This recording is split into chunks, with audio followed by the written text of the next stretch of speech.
Hello बच्चों, मैं हूँ स्पर्धा चैनल से और आपको मैं मैथ्स पढ़ाऊँगी, ठीक है। और हम एक नई सीरीज़ लेके आए हैं with respect to your final examination, जो कि सीबीएसई ने आपको बताया डेट शीट रिलीज़ कर दी है।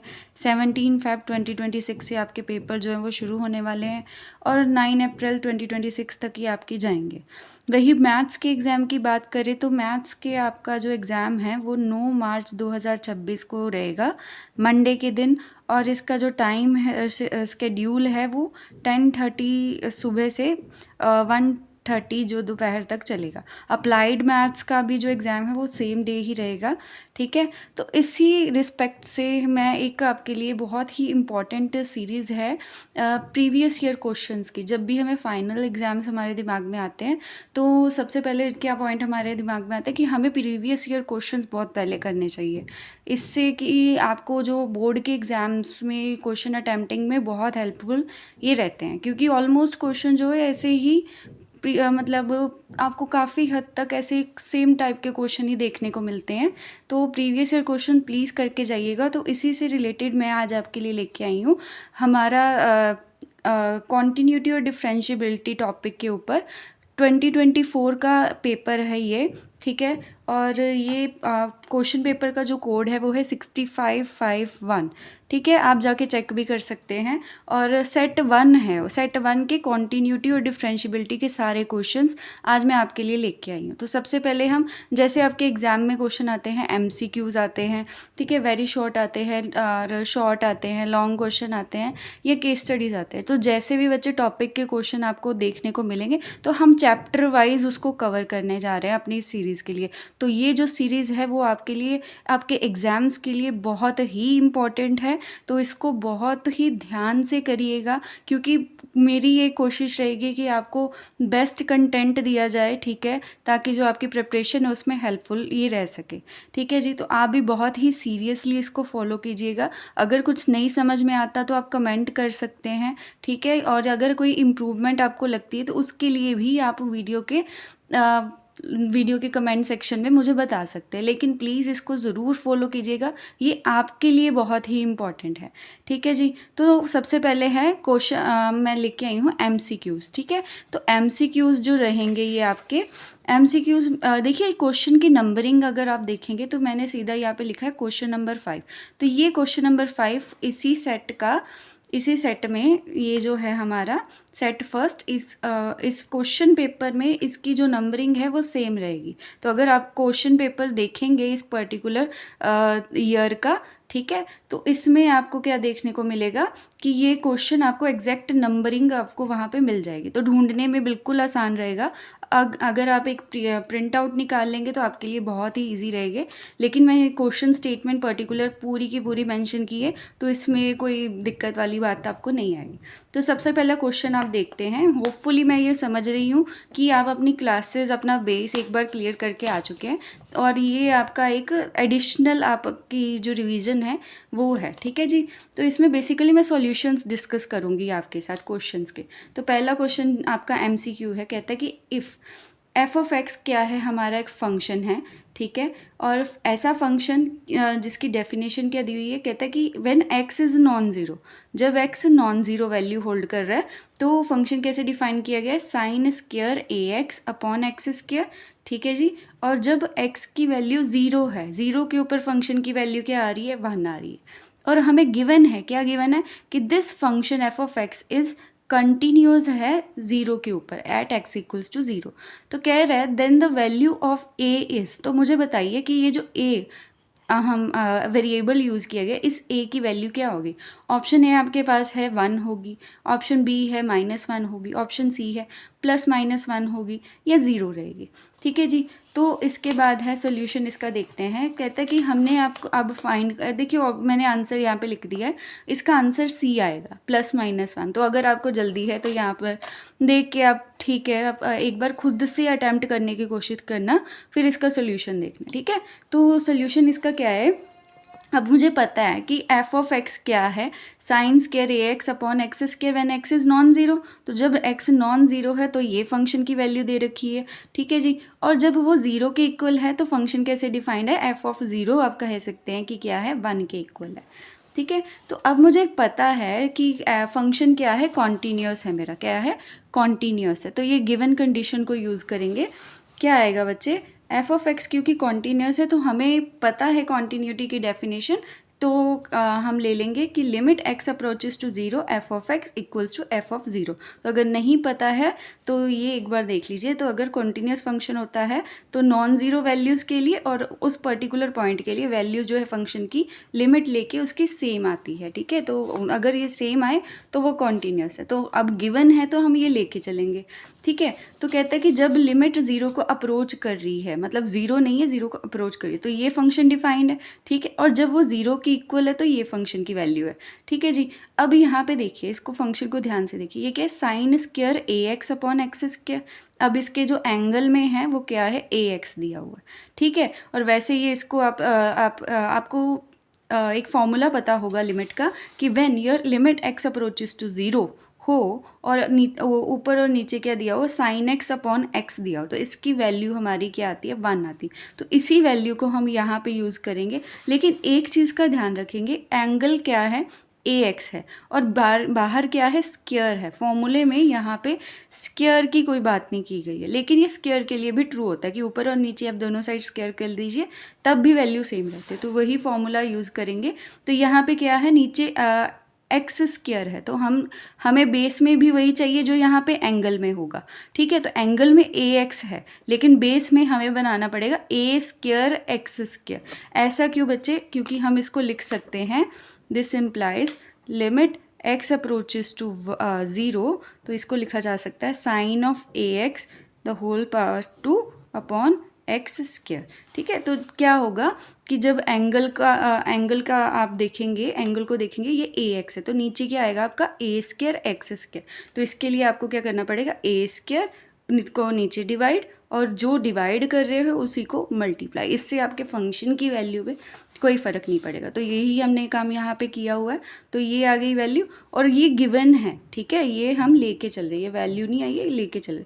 तो हम अब जब लिमिट इस पे अप्लाई होगी तो वो अकॉर्डिंग टू दिस फॉर्मूला, ठीक है, कि limit x approaches to zero sine x upon x is equals to 1। तो ये फॉर्मूला को यहाँ पे अप्लाई करेंगे, limit x approaches to zero sine square a x upon a square x square, ठीक है। तो जो आपका एंगल है वही नीचे वैल्यू आ रही है, ठीक है, हो गया सेम, फॉर्मूला मैच कर दिया। तो अप्लाई करेंगे तो इसको इस तरीके से लिख सकते, स्क्वायर कॉमन ले लिया आपने और यहाँ पे वैल्यू क्या आ जाएगी, इस पूरी लिमिट की वैल्यू क्या आएगी बच्चे, 1 आ जाएगी। तो 1 into a square is equals to 1 आ गया।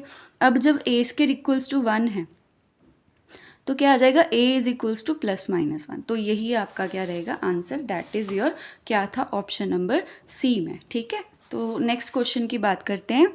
हाँ जी, तो अगला आपका जो क्वेश्चन आ रहा है वो आ रहा है क्वेश्चन नंबर 9, इसी क्वेश्चन पेपर में है। ये बेस्ड है बच्चे कॉन्टीन्यूटी और डिफरेंशियबिलिटी दोनों के लॉजिक को यूज़ कर रहा है, ठीक है। और ये है कौन सा, आपके पास गिवन है कि if F of x is equals to greatest integer function है बच्चे। फंक्शन क्या है, greatest integer function, when X belongs to all real numbers, पूरे रियल नंबर्स के ऊपर आपका ये फंक्शन ग्रेटेस्ट इंटीजर फंक्शन का डिफाइन किया गया हुआ। तो is the greatest integer function है then the correct statement set. कहता है ये आपका फंक्शन है तो मुझे बताइए कि इन चारों में से कौन सी स्टेटमेंट जो है वो करेक्ट होगी। पहली स्टेटमेंट पढ़ते हैं कि F is continuous but not differentiable at x equals to 2, कि 2 वैल्यू के ऊपर, बिकॉज 2 इज़ रियल नंबर ना, रियल नंबर के ऊपर डिफाइंड है 2, उसमें से पर्टिकुलर केस वो कंसिडर कर रहा है। कहता है कि एफ जो है फंक्शन जो है वो कंटिन्यूस तो रहेगा 2 के ऊपर लेकिन डिफरेंशिएबल नहीं रहेगा, ठीक है जी। बी जो आपकी स्टेटमेंट है वो कह रहा है कि F is neither continuous nor differentiable at x equals to 2। तो कहता है कि ना ही वो कॉन्टीन्यूस है और ना ही वो डिफरेंशिएबल है 2 के ऊपर। तीसरे नंबर की स्टेटमेंट आ रही है कि f is continuous as well as differentiable at x equals to 2। अब क्या है, f कंटिन्यूस है लेकिन और साथ में डिफरेंशिएबल भी है x इक्वल्स टू 2 के ऊपर। अगली स्टेटमेंट में वो कह रहा है कि f is not continuous, continuous नहीं है लेकिन डिफरेंशिएबल है, ठीक है, x इक्वल्स टू 2 के ऊपर। तो इन चारों में से करेक्ट कौन सी है हमने ये बताना है बच्चे। अगर आपने ग्रेटेस्ट इंटीजर फंक्शन को अगर आप स्किप करते हो अपने फाइनल एग्जाम्स के लिए तो मैं बताती हूँ कि सबसे बड़ी गलती कर रही हो, क्योंकि ग्रेटेस्ट इंटीजर फंक्शन के ऊपर आपको क्वेश्चन देखने को मिल ही जाता है, हमेशा की बात है ये। तो प्लीज़ इसको स्किप मत कीजिएगा, ठीक है जी। तो इसका आंसर वैसे बी है, लेकिन आया कैसे, है ना। तो मेन क्वेश्चन तो हमारा ये है। तो चलिए फोकस से देखिएगा कि किस तरीके से आया। कहता है कि ग्रेटेस्ट इंटीजर फंक्शन दिया हुआ है हमारे पास, ये है f of x is equals to this. तो ये उसकी डेफिनेशन है, ठीक है जी। तो अब हमें पता है, क्लास 11 में भी आप पढ़ के आए हो कि ये एक स्टेप फंक्शन होता है, और स्टेप फंक्शन भी होता है और एक डिसकंटिन्यूस भी होता है। किस पे डिसकंटिन्यूस होता है? अपनी इंटीजर वैल्यूज़ के ऊपर। हर एक इंटीजर वैल्यू के ऊपर ग्रेटेस्ट इंटीजर फंक्शन क्या है? डिसकंटिन्यूस। ये स्टेप फंक्शन की तरह, जैसे कुछ इसका ग्राफ कुछ इस तरीके से होगा, ठीक है। यहाँ से यहाँ, फिर यहाँ, फिर यहाँ, ये यहाँ, जैसे इंटीजर वैल्यू आती है वैसे ये अब आगे मूव ऑन हो जाता है। तो ये एक सीढ़ियों की तरह दिखाई देता है, इसलिए ये स्टेप फंक्शन है। अब हमें बताया कि उसने कहा है कि at x equals to 2 the function has a jumping discontinuity. अब 2 क्या है? 2 भी तो एक इंटीजर वैल्यू ही है, तो इसके ऊपर भी इसकी डिसकंटिन्यूटी एग्जिस्ट करेगी, और जंप डिसकंटिन्यूटी उसको बोलेंगे, ठीक है। तो हम देख लेते हैं लेफ्ट लिमिट। आप अगर बच्चे डेफिनेशन एक बार इसकी देख लेना, ठीक है। अगर आपको नहीं पता है तो डेफिनेशन इसकी ज़रूर पढ़ लेना। Left limit is limit x approaches to 2 minus. देखिए, अगर लेफ्ट लिमिट लेनी हो तो हम इंटीजर के ऊपर ऐसे नेगेटिव साइन लगा देते, तो फंक्शन हमारा क्या है? Greatest integer function. कहते हैं जब 2 से छोटी है वैल्यूज, 2 नहीं है, 2 से छोटी। आपको डेफिनेशन के अकॉर्डिंग पता है कि फिर उस टाइप में आपकी जो वैल्यूज़ आएंगी वो क्या आएगी? आपकी वैल्यूज़ आएगी 1, ठीक है। जो वैल्यू आएगी आपके फंक्शन की 2 से लेसर, जब आप देखते हो 2 से लेसर मतलब जैसे 1.99, 1.98, ठीक है, 1.5 ले लिया, ठीक है, 1.1 तक। अब यहाँ पे देखो, यहाँ पे सब पे वैल्यू जो है, और 1 भी, ठीक है, 1 से लेके 1.9 तक, 1 से लेके 1.9 तक। अगर इनमें से कोई भी आप नंबर लेते हो तो सब पे आपकी वैल्यू क्या आती है? फंक्शन की 1 आती है। And these are all less than 2 cases, ठीक है। और इसी तरीके से जब हम देखेंगे 2 प्लस पे जाते हैं, 2 प्लस मतलब 2 भी इंक्लूड कर सकते हो, 2 से आगे भी, ठीक है। 2 include in the case of definition of the greatest integer function, इसमें नहीं कह रही मैं, ठीक है। तो यहाँ पे तो 2 प्लस है, 2 प्लस मतलब 2 से बड़े, जैसे 2.1 हो गया, ठीक है, 2.2 हो गया, ठीक है। अब इन सब के लिए आप क्या ले रहे हो? आपके जो फंक्शन की वैल्यू है 2.9 तक। वैसे तो इसमें 2 भी है, ठीक है, लेकिन इस केस के लिए मैं बता रही हूँ 2.1 से लेके 2.9 तक सब की वैल्यू क्या आती है बच्चे? 2 आती है। अगर आपको ये समझ में नहीं आ रहा तो एक बार greatest integer function class 11 NCERT में दिया हुआ है, प्लीज़ उसको एक बार रीड आउट कर लीजिए आप, यहाँ पे थोड़ा हेल्पफुल रहेगा आपके लिए, ठीक है। तो यहाँ पे जो वैल्यू है फंक्शन की क्या आ गई? राइट हैंड लिमिट आपकी आ गई 2। अब फंक्शन की वैल्यू 2 के ऊपर क्या आएगी बच्चे? मैंने अभी बताया ना, 2 के ऊपर भी ये होल्ड करती है वैल्यू, तो 2 के ऊपर भी, इंटीजर के ऊपर भी वैल्यू सेम ही आती है, ठीक है। तो ये देखो, लेफ्ट हैंड लिमिट क्या आ गई? 1 आ गई, राइट हैंड लिमिट 2 आ गई, ठीक है, और फंक्शन के ऊपर 2 वैल्यू क्या आ गई? 2 आ गई। तो अब ये तो क्लियर हो गया कि ये कंटिन्यूस नहीं है, क्योंकि कंटिन्यूस होने के लिए क्या चाहिए होता है? लेफ्ट हैंड लिमिट और राइट हैंड लिमिट दोनों सेम होने चाहिए, लेकिन वो तो सेम आई ही नहीं है, तो ये डिसकंटिन्यूस हो गया। तो कॉन्टिन्यूस तो नहीं है, ठीक है। लेकिन क्या ये डिफरेंशिएबल है? कैसे पता चलेगा? अब ये देखो, ये मैंने क्या लिखा कि कंटिन्यूस नहीं है, यहाँ तक पढ़ लेना एक बार, ठीक है। Left hand limit is not equal to right hand limit, the function is not continuous at x equals to. Clear हो गया। लेकिन डिफरेंशिएबल है कि नहीं, कैसे पता चलेगा? कंडीशन क्या होती है डिफरेंशिएबिलिटी की? बेटा, डिफरेंशिएबिलिटी की कंडीशन ये होती है कि अगर कोई फंक्शन कंटिन्यूस है तो ही वो डिफरेंशिएबल होगा। क्या बोला मैंने? अगर कोई फंक्शन कंटिन्यूस है तो ही वो डिफरेंशिएबल होगा, लेकिन हमारा फंक्शन तो कंटिन्यूस है ही नहीं, तो डिफरेंशिएबिलिटी का चांस ही नहीं है, ठीक है। तो function must be continuous to be differentiable. Differentiable होने के लिए उसको पहले कंटिन्यूस होना पड़ेगा। अगर वो कंटिन्यूस ही नहीं है तो वो डिफरेंशिएबल भी नहीं होगा, ठीक है, एट दैट पॉइंट। तो इसीलिए हम कह सकते हैं कि फंक्शन इज नॉट, ये CTS का मतलब कंटिन्यूस है, at x equals to 2 it is also not differentiable. अगर कंटिन्यूस नहीं है उस पॉइंट 2 के ऊपर तो डिफरेंशिएबल नहीं होगा। तो option B is correct. B क्या कह रहा है? बी ऑप्शन क्या था हमारा? बी ऑप्शन था बच्चे कि F is neither continuous nor differentiable at x equals to 2।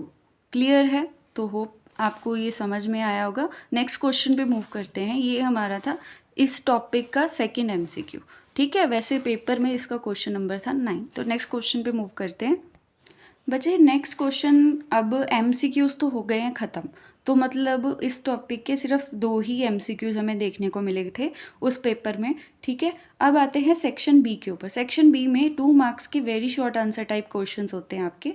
तो क्वेश्चन नंबर 23 मुझे मिला है एक, 23 क्वेश्चन का फर्स्ट पार्ट, ठीक है। देखिए दोनों और होता क्या है बेटा, अगर कोई चॉइस वाला क्वेश्चन आता है तो वो एक ही पर्टिकुलर टॉपिक को बिलोंग करता है। अब जैसे इसमें डिफ्रेंशिएट आपको दे दिया हुआ, ठीक है, इसमें और चॉइस आपको दी हुई है सेकंड ऑर्डर डेरिवेटिव की, तो ये है डिफरेंशिएबिलिटी के ही टॉपिक्स हैं दोनों, ठीक है। तो उसी में से आपको और चॉइसेस देखने को मिली है। वैसे ऐसे भी होता है, कई बार आ जाए एक कॉन्टीन्यूटी का आ जाए, एक डिफरेंशिएबिलिटी का आ जाए, या एक कॉन्टीन्यूटी डिफरेंशिएबिलिटी का आ जाए, एक डिफरेंशिएबिलिटी का, इस तरीके से पॉसिबल केसेस बन सकते हैं, ठीक है। तो आपने अच्छे से टॉपिक को प्रिपेयर करना है। और ये देखिए 23rd का ए पार्ट, 23rd का ए पार्ट वो क्या कह रहा है, differentiate sine x upon root of cos x with respect to x. कहता है कि इसको तुमने डिफ्रेंशिएट करना है, ये 2 मार्क्स में आपका आया हुआ क्वेश्चन है। तो सॉल्व करना शुरू करते हैं, ठीक है जी।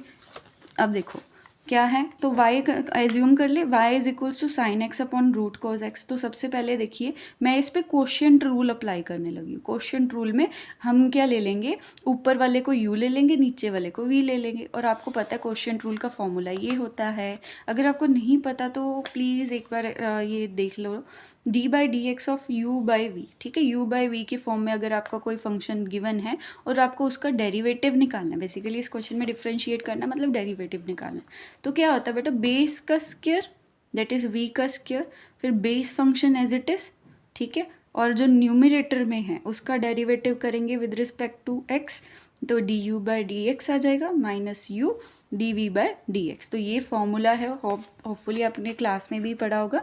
अगर आपको याद नहीं है तो एक बार इसको ध्यान से देख लो, क्योंकि बहुत ही इंपॉर्टेंट फॉर्मूला है, ठीक है। तो अब हमने इस क्वेश्चन में जैसे y हमारा गिवन था sine x upon root cos x, ठीक है। तो u is equals to sine x मान लिया है, ठीक है, और v हमने क्या मान लिया, रूट कॉज एक्स, ठीक है। अब रूट कॉज एक्स को मैं लिख सकती हूँ कॉज एक्स की पावर 1/2, ठीक है जी। अब इसके बाद देखिए, तो मुझे क्या करना है, मुझे डिफ्रेंशिएट करना है u एंड v को। अब क्यों करना है, क्वेश्चन फॉर्मूला देखो बच्चे, क्वेश्चन फॉर्मूला में मुझे इन सब की वैल्यूज़ चाहिए, ठीक है। फॉर्मूला में पुट करने के लिए मुझे ये वैल्यूज़ चाहिए, किसकी वैल्यू चाहिए, v की, u की, ये तो चलो गिवन है, नीचे v स्क्वायर की, ये भी हम सॉल्व कर लेंगे। और मुझे किसकी वैल्यू चाहिए, D you by D x की और D we by D x की।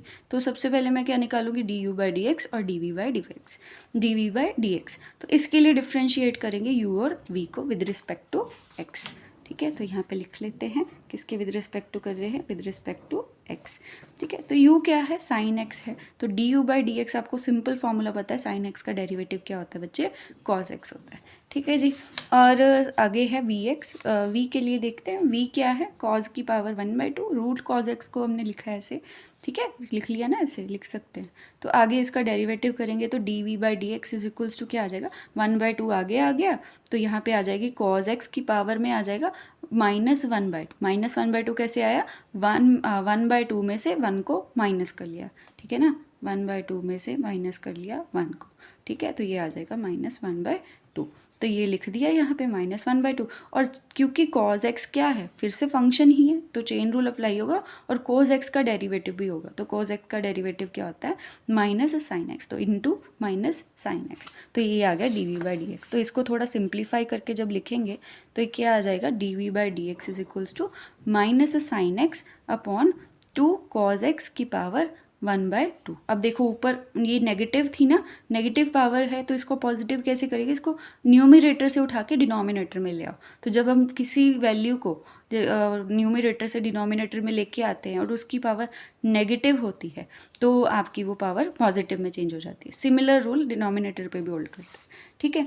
तो substituting the values in quotient rule, जो फॉर्मूला हमने लिखा था ये ऊपर ये आ गई ना। अब हमारी d you by D x की वैल्यू भी आ गई, d we by D x की वैल्यू भी आ गई। अब सब की वैल्यूज़ पता है, इसको सब्सटीट्यूट करेंगे, ठीक है। हाँ जी, तो सब की वैल्यूज़ हमें पता है, तो सब्सटीट्यूट शुरू करें। तो ये फॉर्मूला मैंने दोबारा से लिख दिया यहाँ पे, ये वैल्यूज़ लिख दी है, ठीक है। आप चाहे इग्नोर करना, मेरा नेक्स्ट पेज था तो इसलिए फिर मैंने दोबारा लिखी है, ठीक है। तो आप कंटिन्यूटी रखना उसमें। तो substituting the values we get, अब यहाँ पे देखो बच्चे क्या आ जाएगा आपका, ये देखो एक चीज़, अगर इसमें कोई कन्फ्यूजन हो तो देख लेना, d Y by D x is equals to d by D x u by v. ये समझ में आ गया ना, y को हमने रिप्लेस किया था u बाय v के टर्म में, ठीक है। तो इसलिए इसको इस तरीके से भी लिख सकते हैं और dy बाई डी एक्स को इस तरीके से भी लिख सकते हैं। बेसिकली वैल्यू किसकी निकाल रहे हैं, dy बाई डी एक्स की ही निकाल रहे हैं, ठीक है ना। तो क्या था, एक बार लिख के बता देती हूँ। y की वैल्यू आपके पास थी sine x upon root cos x, ठीक है। तो आपने क्या किया था, साइन एक्स को u पुट कर दिया था, इसको u ले लिया था, इसको v ले लिया था। तो हम लिखेंगे ना फिर y is equals to u upon v, ठीक है। तो डिफ्रेंशिएट जब करेंगे तो ये आ जाएगा dy by D x is equals to, ठीक है, D you by D V का derivative with respect to x, ठीक है। तो इसको एक बार देख लेना, अगर कोई कन्फ्यूजन है तो पूछ लेना। अब सब्सटीट्यूट करेंगे वैल्यूज़ को। तो सबसे पहले जो वैल्यू है वो है v की वैल्यू, तो वो है रूट कॉज एक्स, ठीक है। v की वैल्यू है रूट कॉज एक्स। फिर आएगी D you by D x, तो उसकी वैल्यू क्या है, कॉज एक्स, तो उसको लिख दिया माइनस। फिर आएगा u की वैल्यू क्या है, साइन एक्स लिखा, ठीक है। फिर आएगा d we by D x, तो ये बड़ी सी वैल्यू है, उसको लिख दिया, ठीक है। और डिवाइड में क्या आएगा बच्चे, डिवाइड में आएगा v का स्क्वायर क्या है, रूट ऑफ कॉज एक्स का स्क्वायर। तो इसका स्क्वायर करेंगे तो रूट से स्क्वायर कैंसिल, तो ये बचेगा कॉज एक्स, रूट से स्क्वायर कैंसिल हो जाएगा और नीचे बचेगा कॉज एक्स, और इधर आ जाएगा cos x root x plus. अब ये देखो, इसका नेगेटिव साइन है और इसका नेगेटिव साइन है, तो नेगेटिव नेगेटिव क्या हो गया, पॉजिटिव हो गया। और ये साइन एक्स है, ये भी साइन एक्स है, तो यहाँ पे क्या आ जाएगा, sine square x upon two root cos x, और डिवाइड में कॉज एक्स।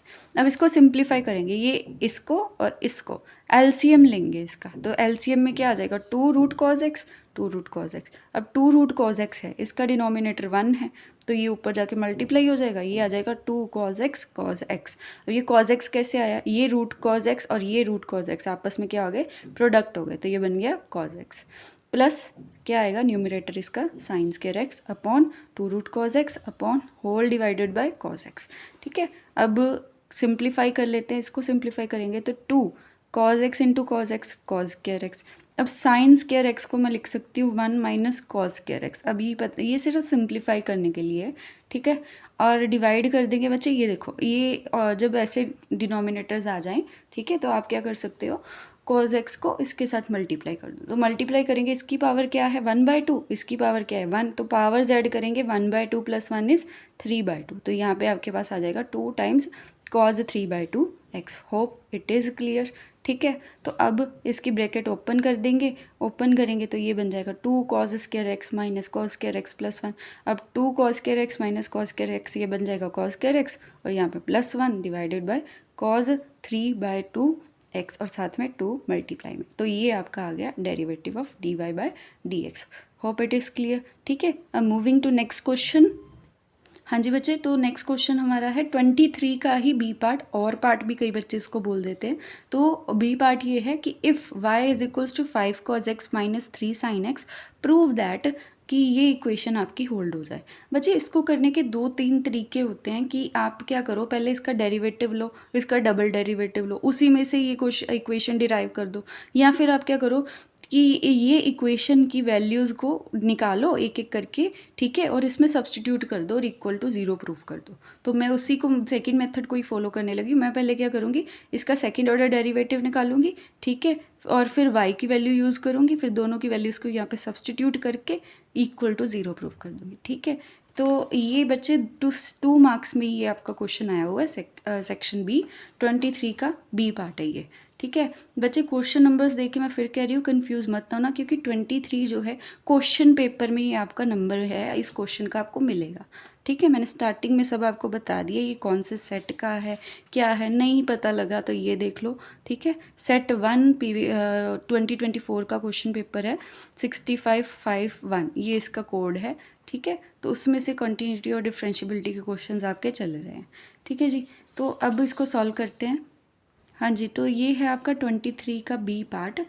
अब हमने प्रूफ क्या करनी है कि ये इक्वेशन होल्ड कर जाए और y की वैल्यू हमें ये दी रखी है, ठीक है जी। तो सबसे पहले हम इसको डिफ्रेंशिएट करेंगे विद रिस्पेक्ट टू x, तो हमने ले लिया D by D X of 5 cos x minus 3 sine x. अब कॉज एक्स का और साइन एक्स का फॉर्मूला डेरिवेटिव करके क्या आता है वो होपफुली आपको याद होगा, ठीक है। तो यहाँ पे मैंने सीधा लिखा है, तो D Y by D x is equals to क्या आ गया बच्चे, 5 टाइम्स कॉज एक्स का डेरिवेटिव क्या होता है माइनस साइन एक्स, ठीक है, और -3 और साइन एक्स का डेरिवेटिव क्या होता है यहाँ पे, कॉज एक्स। ठीक है जी, तो यहाँ पे क्या आ जाएगा, -5 साइन एक्स -3 कॉज एक्स। तो ये आपका आ गया फर्स्ट ऑर्डर डेरिवेटिव। और हमें जाना कहाँ तक है, हमें जाना है सेकंड ऑर्डर डेरिवेटिव तक। तो एक और डेरिवेटिव इसका निकालेंगे, तो लिखेंगे again differentiating with respect to x. ठीक है, d2y/dx² is equals to d/dx -5 sine x -3 cos x. ठीक है, तो d2y/dx² is equals to -5 cos x -3 minus sine x. तो साइन एक्स का डेरिवेटिव कॉज एक्स आ गया और कॉज एक्स का डेरिवेटिव माइनस साइन एक्स आ गया। अब यहाँ पे देखो -5 कॉज एक्स आ गया, अब यहाँ पे माइनस का साइन है, यहाँ पे माइनस है, तो ये क्या हो जाएंगे, प्लस हो जाएंगे 3 साइन एक्स। बच्चे ये छोटी छोटी मिस्टेक्स कर देते हैं, जैसे यहाँ पे ब्रैकेट ओपन की तो यहाँ पे साइन चेंज करना भूल गए, तो ऐसे बच्चे क्वेश्चन गलत हो जाएगा, तो ध्यान रखना उस चीज़ का। ठीक है, तो ये आपका सेकंड ऑर्डर डेरिवेटिव आ गया, तो आप इसको लिख सकते हैं 3 साइन एक्स -5 कॉज एक्स। ना भी लिखेंगे तो चल जाएगा, ऐसे कोई बात नहीं है। तो सब्सटीट्यूटिंग दीज वैल्यूज़, किसकी वैल्यू, ये जो सेकंड ऑर्डर डेरिवेटिव आया है इसकी वैल्यू, और ये जो y की वैल्यू आपको गिवन थी, तो स्टेटमेंट में फुल पुट कर देंगे, इक्वेशन में पुट कर देंगे, तो ये आ जाएगा 3 sine x -5 cos x plus 5 cos x -3 sine x. तो सभी आपस में कैंसिल हो रहे हैं, आपको दिख रहा है, तो ये आ गया 0 के इक्वल। जब सब कट ही गया तो ये बन गया 0, तो वही हमें चाहिए था, तो हेंस प्रूफ। तो ये क्वेश्चन सॉल्व हो गया। चलो मूव करते हैं नेक्स्ट क्वेश्चन पे। हाँ जी, तो मैंने जैसे बताया था ये टॉपिक बहुत ही इंपॉर्टेंट है, तो 2 मार्क्स के क्वेश्चन तो उतने ही थे। ठीक है, तो एक 5 मार्क्स का क्वेश्चन भी आपको मिल रहा है, तो उसमें से भी दोनों, उसकी 2 चॉइसेस आई हुई हैं आपके पास। ठीक है, तो दोनों ही मैं कवर करूँगी इस सेशन में। लॉन्ग आंसर में एक क्वेश्चन आपको मिल रहा है। ठीक है, तो हमने क्या किया अभी तक हमने 2 MCQs किए हैं। ठीक है, और 2 ही हमने और एक हमने अभी वेरी शॉर्ट आंसर किया है जिसकी 2 चॉइसेस थी। ठीक है, और ये एक मुझे लॉन्ग आंसर मिला है। ठीक है, तो इसको पहला पार्ट देखते हैं। क्वेश्चन क्या है बच्चे, कहते हैं for a positive constant a differentiate a की power t + 1/t with respect to t + 1/t the whole power a where t is non zero real number. तो आपको क्या करना है, डिफरेंशिएट करना है इसका। ठीक है, a की पावर t + 1/t का with respect to this t + 1/t a। तो घबराना नहीं है ऐसा क्वेश्चन देख के, ये क्वेश्चन बिल्कुल सिंपल तरीके से आराम से करेंगे। ठीक है, तो साथ में कंटिन्यू रहिए। ठीक है जी, where t is non zero real number. t हमारा क्या है, एक रियल नंबर है, non zero real number, variable है बेसिकली हमारा। ठीक है जी, तो पहला, और बाद में हम उसका सेकंड पार्ट भी करेंगे, और पार्ट जिसको आप बोल सकते हो, लेकिन पहले आप सिर्फ पहले पार्ट पे फोकस करिए। ठीक है, तो आपके पास दो टाइप के फंक्शन गिवन है, तो पहला फंक्शन ले लेंगे। ठीक है, पहला फंक्शन को कंसिडर कर लेंगे y के इक्वल। तो y के इक्वल कंसिडर कर लिए। अब देखो कांस्टेंट की पावर में वेरिएबल है, हमने पढ़ा है लॉग लेके इसको थोड़ा सिंप्लीफाई किया जा सकता है, तो ले लेंगे log taking log both sides, log y is equals to log a की पावर t + 1/t। ठीक है, तो ये जो पावर में है ये log लगा है, तो सारा आगे आ जाएगा, log की प्रॉपर्टीज़ के ऊपर बेस्ड है ये। ठीक है, तो अब इसका डिफ्रेंशिएट करेंगे विद रिस्पेक्ट टू t, क्योंकि t एक वेरिएबल है, मैंने स्टार्टिंग में ही बता दिया। तो अब क्या करना है आपको, ये देखो log y का डेरिवेटिव क्या आएगा, 1/y dy/dt। log a constant है। ठीक है, log a इज़ कांस्टेंट। अब यहाँ पे देखो t का डेरिवेटिव इज़ 1, और 1/t का डेरिवेटिव क्या आएगा बेटा, t का 1/t का डेरिवेटिव अगर नहीं पता तो यहाँ देखो 1/t का डेरिवेटिव, तो ये इसको लिख सकते हैं t की पावर -1, और इसका जब डेरिवेटिव करेंगे विद रिस्पेक्ट टू t। ठीक है, बिल्कुल बेसिक से बता रही हूँ, इसलिए बिल्कुल ध्यान से करना है इसको। -1 आगे आ जाएगा, t की पावर -1 तो ये बन गया, क्या बन गया आपका, -1 t की पावर -2, और ये बन जाएगा -1/t²। तो डेरिवेटिव ऑफ 1/t का क्या आएगा, -1/t²। तो ठीक है, पता चल गया। अब देखो dy/dt इज इक्वल्स टू क्या आ जाएगा, अब y को इधर ले आएंगे तो y log a 1 - 1/t²। ठीक है, इसको थोड़ा सिंप्लीफाई, y की वैल्यू वापस से पुट कर देंगे। क्या था y था a की पावर t + 1/t, तो इसको वापस से पुट कर देंगे यहाँ पे। ठीक है, तो ये आ जाएगा dy/dt is equals to a की power t + 1/t log a। ठीक है, और log a ये यहाँ से आया। ठीक है, और ये एज इट इज़ 1 - 1/t²। तो इसको फर्स्ट इक्वेशन कंसिडर कर लेंगे। क्वेश्चन अभी कंप्लीट नहीं हुआ है, ठीक है, तो ध्यान रखना इस चीज़ का। अब से कि इसका अगला देखिए, आगे हमारे पास क्या एक्सप्रेशन था, हमारे पास था t+1/t की पावर है, तो इसको अलग से एक वेरिएबल कंसिडर करके उसका डेरिवेटिव निकालेंगे। तो यहाँ पे क्या आ जाएगा, लॉग ले ले बेटा, इसमें भी क्या है, वेरिएबल की पावर में आप कह सकते हो कांस्टेंट दिया हुआ, ठीक है। तो आप इसका जब मतलब आप कह दो कि t और a हमें एग्जैक्टली नहीं पता है क्या है, ठीक है, लेकिन t का स्पेसिफाई कर दिया था कि वो एक रियल नंबर है, तो डेरिवेटिव इसका उस अकॉर्डिंगली हम कर रहे हैं और a को हम कांस्टेंट मान लेते हैं उस टाइम पे, ठीक है। तो अब देखो लॉग ले लेंगे बोथ साइड्स पे, तो log x is equals to log of t+1/t की होल पावर है, तो a को आगे ले आएंगे लॉग की प्रॉपर्टी, ठीक है, log ऑफ t+1/t और इधर आगे log x। अब डेरिवेटिव करेंगे with respect to x, derivative with respect to x ही चल रहा है, तो यहाँ पे क्या आएगा 1/x dx/dt is equals to a as it is log of this term. तो log ऑफ x का डेरिवेटिव क्या होता है 1/x, तो यहाँ पे क्या आ जाएगा log ऑफ t+1/t है, तो यहाँ पे आ जाएगा 1/t+1/t। अब t+1/t का दोबारा से डेरिवेटिव बाय चेन रूल, ठीक है, तो यहाँ पे t का डेरिवेटिव इज़ 1 और 1/t का मैंने अभी बताया था -1/t², ठीक है जी। आगे करते हैं dx/dt, ठीक है। अब dx/dt को फिर लिख सकते हैं, ठीक है बेटा, यहाँ पे 1/x था, पीछे अभी मैंने बताया ना, अभी हमने निकाला था, तो यहाँ पे देखो 1/x है, तो 1/x को उस साइड पे ले आएंगे, तो जब 1/x को, इसको कुछ इस तरीके से मैं कर देती हूँ, ठीक है, बेटर क्लियर हो जाएगा।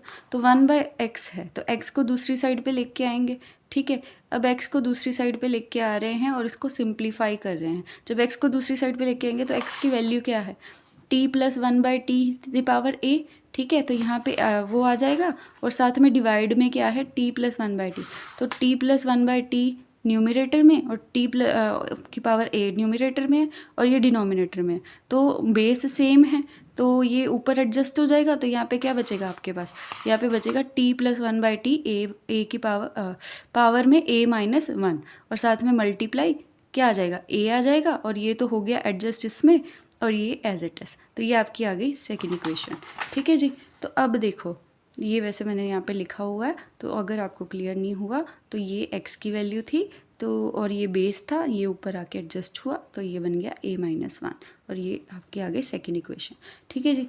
अब देखो dy/dx है, तो dy मुझे निकालना यही है, मुझे क्या निकालना है कि जो फर्स्ट एक्सप्रेशन का derivative with respect to second expression, यही था ना क्वेश्चन हमारा। ये देखो क्या है, इसका derivative with respect to this, तो मैंने दोनों का individual with respect to t निकाल दिया, ठीक है। अब मैं क्या करूँगी, अब इसको y में माना था, इसको x में माना था, ठीक है, तो अगर इसका डेरिवेटिव लेंगे तो ये आएगा dy/dx, ठीक है। तो लेकिन इसका इंडिविजुअली दोनों का हमने किस में निकाला, dt में, तो ये ले लेंगे dy/dt अपॉन dx/dt और दोनों की वैल्यूज़ यहाँ पे फर्स्ट इक्वेशन से, यहाँ सेकेंड इक्वेशन से रख दी, ठीक है। तो यहाँ पे क्या आएगा, आराम से करो, ठीक है, कंफ्यूज नहीं होना, ये फर्स्ट इक्वेशन है, फर्स्ट इक्वेशन क्या थी dy/dt, तो कहाँ से आई फर्स्ट इक्वेशन, ये फर्स्ट इक्वेशन, ठीक है, उसको मैंने क्या किया यहाँ पे सब्स्टिट्यूट किया, ये देखो समझ में आ रहा है ना, ये फर्स्ट इक्वेशन को यहाँ पे किया और सेकंड इक्वेशन जो यहाँ पे निकाली है वो लिखी है, तो ऊपर और नीचे जो सेम टर्म्स है वो कैंसिल हो जाएंगी, तो ये दोनों कैंसिल हो गई और ये बचा क्या, ये बचा, ठीक है। तो अब देखो कुछ एडजस्ट हो रहा है, कुछ एडजस्ट a हो रहा है, यहाँ पे a की पावर 1 है, यहाँ पे a की पावर t+1/t, तो ये ऊपर चला जाएगा तो ये माइनस में हो जाएगा, ठीक है। तो ये बन गया a की पावर t+1/t -1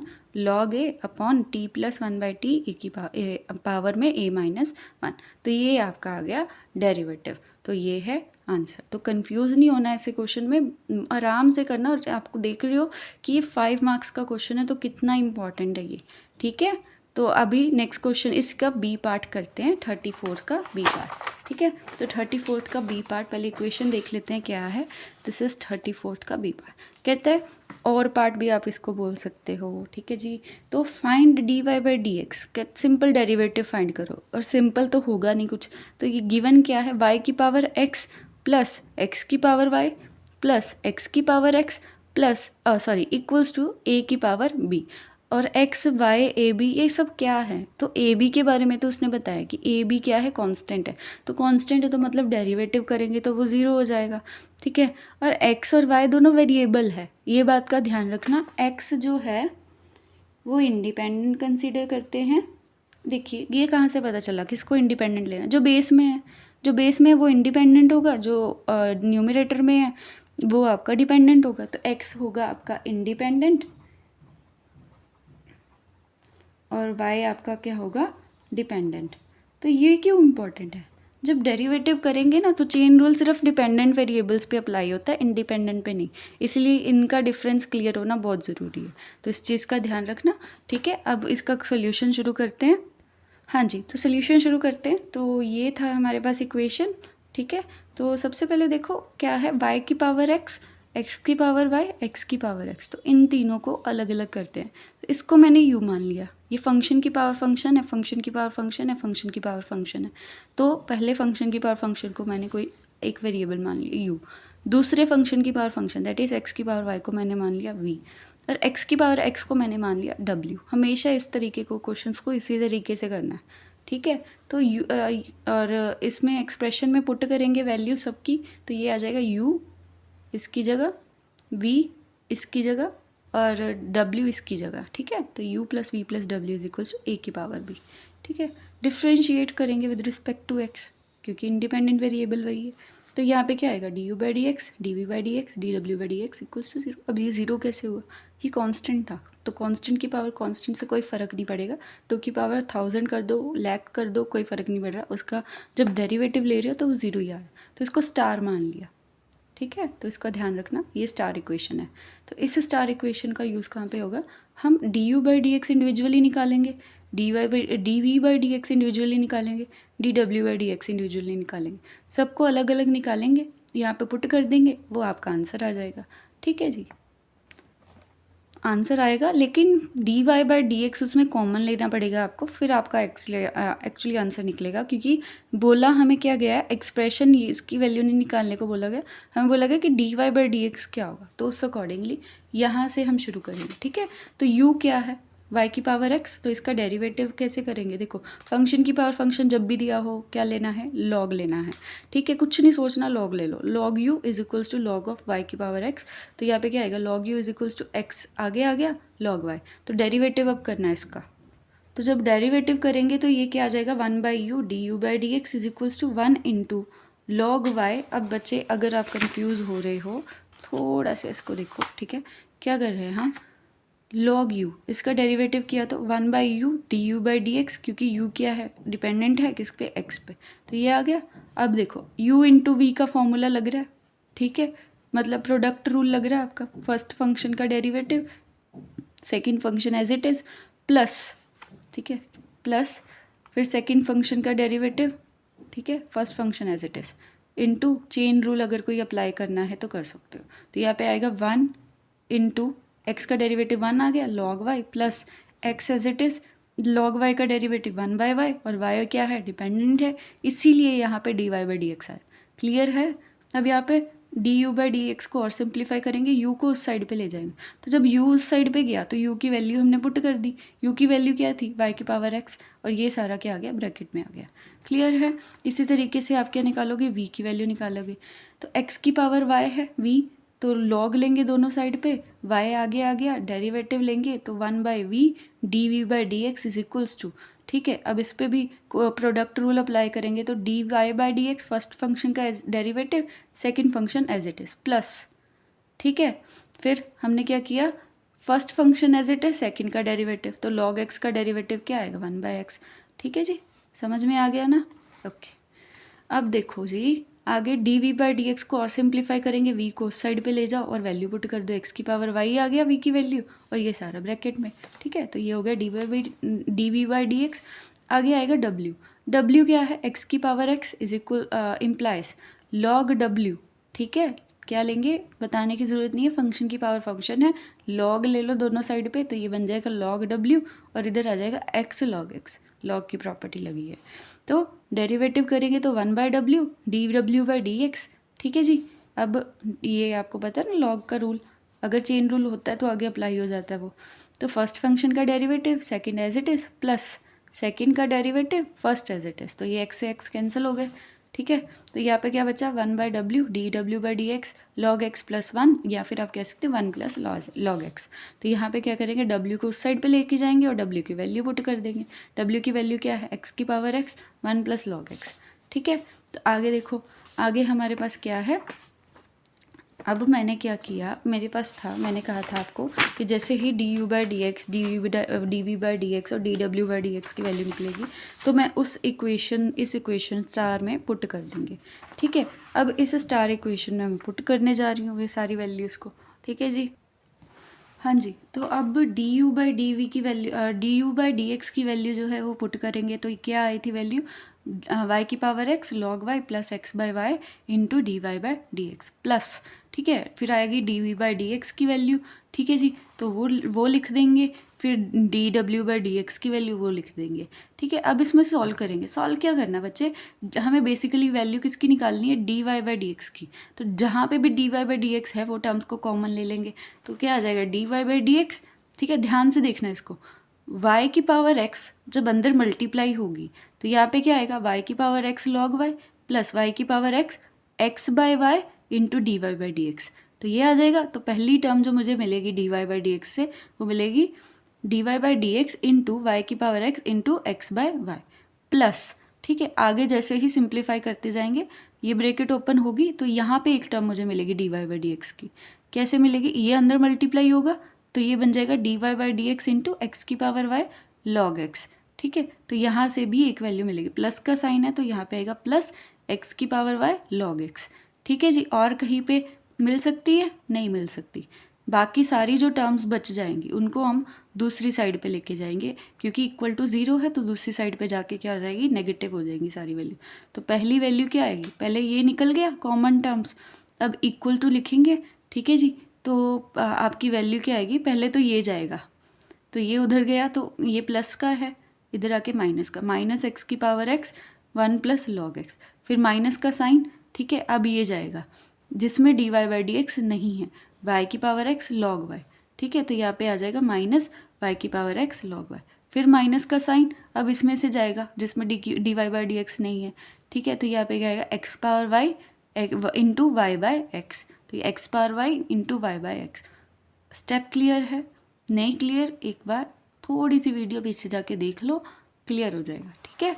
ध्यान से, तो dy/dx into x into y की पावर x माइनस वाई क्यों आया, यहाँ पे पावर x थी, यहाँ पे बेस में पावर 1 है, तो जब एडजस्ट करेंगे ये ऊपर जाके नेगेटिव हो जाएगा तो यहाँ पे आ जाएगा x माइनस 1, क्योंकि बेस सेम है पावर एडजस्ट हो सकती है, प्लस x की पावर y log x, तो ये बन गई वैल्यू, ठीक है। और यहाँ पे देखो कुछ कॉमन आ सकता है कि नहीं, x की power x 1 plus log x आ रहा है, माइनस है y की पावर x log y आ रहा है, माइनस ये एडजस्ट हो रहा है, x ऊपर जा रहा है तो यहाँ पे बनेगा x की पावर y माइनस 1 तो इंटू y, तो बाकी सेम, ठीक है जी। तो अब देखेंगे हमें अकेला dy/dx चाहिए, तो ये पूरी की पूरी टर्म को इधर बेस पे ले आएंगे, ठीक है। तो ये लिख देंगे पूरा, तो ये आपका क्या आ जाएगा, आंसर आ जाएगा। क्लियर है बच्चे, तो ये थे कॉन्टिन्यूटी और डिफरेंशिएबिलिटी के क्वेश्चंस, ठीक है। Thank you for watching your this video, ठीक है। तो अगर आप यहाँ तक आए हैं तो मतलब आप अपनी स्टडी को लेके बहुत सीरियस हैं, ठीक है, क्योंकि आपने पूरी वीडियो कंप्लीट की है। और मेरी ये कोशिश रहेगी कि मैं ऐसी ही और वीडियोस कंटिन्यू इस सीरीज़ में रखूं जिसमें आपको chapter wise previous year questions मिल पाएँ आपके इस पेपर के। पहले मैं इस पेपर को कंप्लीट करूंगी, ठीक है, फिर वो धीरे धीरे आपको चैप्टर वाइज बाकी पेपर्स के भी मैं देने की कोशिश करूंगी, ठीक है। तो मेरी इस सीरीज़ के साथ बने रहिए और ये खुद देखिए, अगर आप इसको 2-3 बार देख लेंगे तो आपको बहुत ही अच्छे तरीके से ये टॉपिक क्लियर हो जाएगा, ठीक है। और अपने फ्रेंड्स के साथ इसको शेयर करें, ठीक है जी, और आप खुद भी इसको रिवाइज़ के लिए यूज़ करें, ठीक है। और हमारे चैनल को सपोर्ट करें, so subscribe, share, like, comment, ठीक है। अगर कुछ नहीं समझ में आया तो कमेंट करके पूछ सकते हैं। तो thank you for watching, thank you so much.